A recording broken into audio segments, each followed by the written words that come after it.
Hey everybody, how's it going? Icy Cat here. Today we discovered a new lead that could point to a year 2 of DLC content. Let's take a closer look.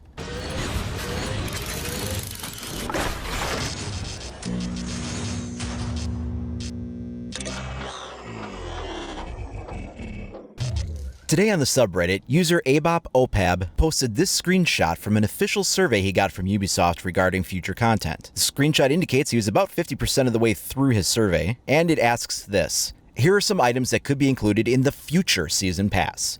If you had to create your ideal Season Pass, which one would you most like to see included? Please rank the items from most important to least important for you. It says there's 1st through 6th ranks, but we only see 3 on screen here. The first one is uniforms. The second option is monthly skin subscription, or 1 exclusive skin per month.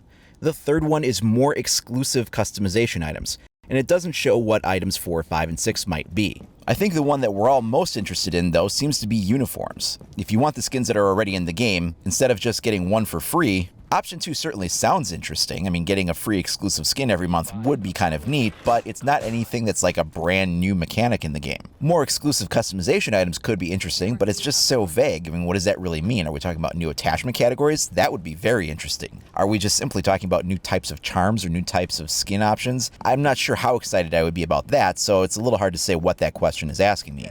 But uniforms, now that's something that we've all been asking for quite some time. I mean, once the headgears came out, the next obvious question was, are there going to be some body skins to go with the headgears? This is especially relevant when you look at some of the headgear bundles that are themed for an entire season. So for Skull Rain, everybody got sort of a variation on green woodland camo type schemes. For Dustline, everyone got kind of a desert camouflage pattern. And then there was also the Black Ice bundle for headgears, which gave everybody kind of like these white headgears. And those in particular were interesting because who is going to put like a bright white camouflage on their head and have like a black bodysuit or a dark navy blue or a dark gray bodysuit and then have this giant white bulb headgear on? As we saw with operators like Buck and Frost, having a lighter colored uniform doesn't necessarily detract from it. As long as the color palette is reflected across the entire operator, it works fairly well. But what you didn't want was somebody like Twitch, who was such a dark navy blue that it was almost black, and then you'd have this white brilliant headgear on her, which was just like a neon arrow pointing to shoot at her in the head. That didn't seem to make a lot of sense, so going to uniforms would be the next logical conclusion.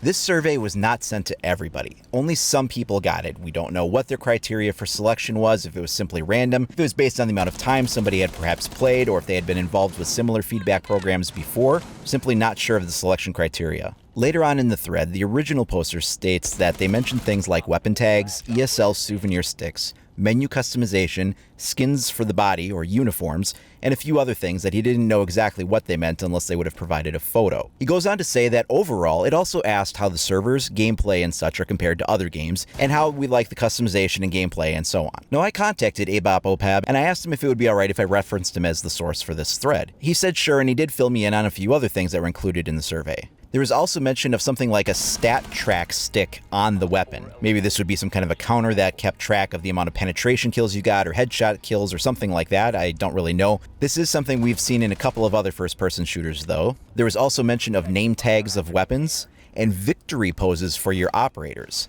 I imagine this would probably come up on the winner's gallery at the end of the match when it shows all the players on the winning team and they're in a pose of some sort. You may have the ability to choose different victory stances for that if that was something they decided they would want to implement in the future. He also said he wasn't sure exactly what it meant, but it mentioned something about legendary outfits. He said the gist of it was that it would be a unique outfit and customization that place an operator in another time period. Now that's a really interesting statement. I think we can look at the historical headgears that came out as a point of reference for what this is. So we had like the old tank commander headgear come out for Glaz, and perhaps there would be a full body uniform to go with that would match the setup. Likewise, Thatcher had a World War I gas mask and helmet. Maybe he would see some kind of full body suit that would match that setup. Usually when we talk about anything in the game customization-wise, whether it's a new type of an attachment or a color skin or a new headgear or anything like that, the first bandwagon everybody jumps on is the game is broken, hit registration, server issues, crashes, why are we caring about all this other stuff? So it's nice to see in the game that on one hand they're asking what kind of content you want to see out of them DLC-wise, which does include the cosmetic items like skins and attachments and things like that. But they are also asking for feedback on the performance of the game, and the hit registration errors and the server issues and things like that are definitely things that people are able to comment about in the survey too. So this does represent what seems to be a well-balanced survey. For those of you that are thinking they're concentrating on things that don't matter while there's other things in the game that are broken, that's not the case here. They're trying to ask about all the aspects of the game all at once. They do have an art department that is separate from the people that do the coding and the programming and the online architects, and those artists do need to do their work in the meantime, which does include things like the headgears and the weapon skins. That's a separate department of people. They don't have anything to do with the online architecture. So while this is all really interesting information, what does this actually mean for the game? Does this mean that a year 2 of DLC content is pretty much confirmed? Sadly, no, not really. This is just a kind of a research tool that they would use to gauge interest in certain kinds of things. They want to feel out where people might have more of an interest in one kind of a reward for a season pass versus another if they were to do it. This doesn't mean that these ideas will be implemented or that they already have been implemented. This doesn't even mean for sure that year 2 has gotten an approval, although internally I'm sure that's been decided one way or another. This is not any kind of an official statement from them, and I wouldn't take it as concrete proof of anything. Only thing that it really means is that they're just trying to get a feel for what people might be interested in if they pursue additional content beyond the first year. Now, while it doesn't mean that it's definitely officially happening, it does lend credibility to the theory that it probably is. It looks very likely. If you combine this with other statements that have been made, you get a more clear picture. When Season 3 was first released, Rainbow Six's creative director Xavier Marquis was quoted as saying that the third season was going to be all about the player and the game health, and that they wanted to build a strong foundation for the game so that people would be playing it for a long time. They said they are here to stay.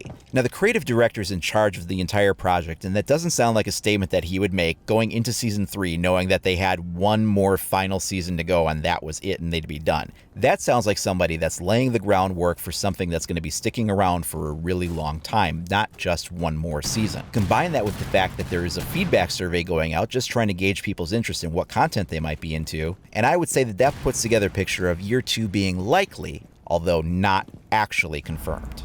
As a news and information reporter for the community and things related to Rainbow Six Siege, it's important to follow up on any credible leads. This is a survey format that they have used previously. It matches up with other surveys that they've done. We know that the game is performing very well and their player base is actually larger in Season 3 than it was even at the beginning of the game's launch, so there's growth. And we know that the creative director made statements supporting a long-term foundation that they would continue to build upon.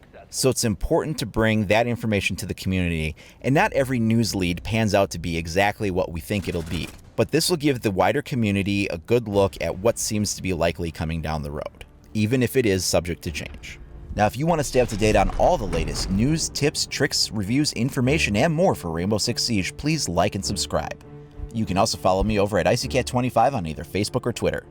Thanks a lot for watching, everybody. We'll see you next time.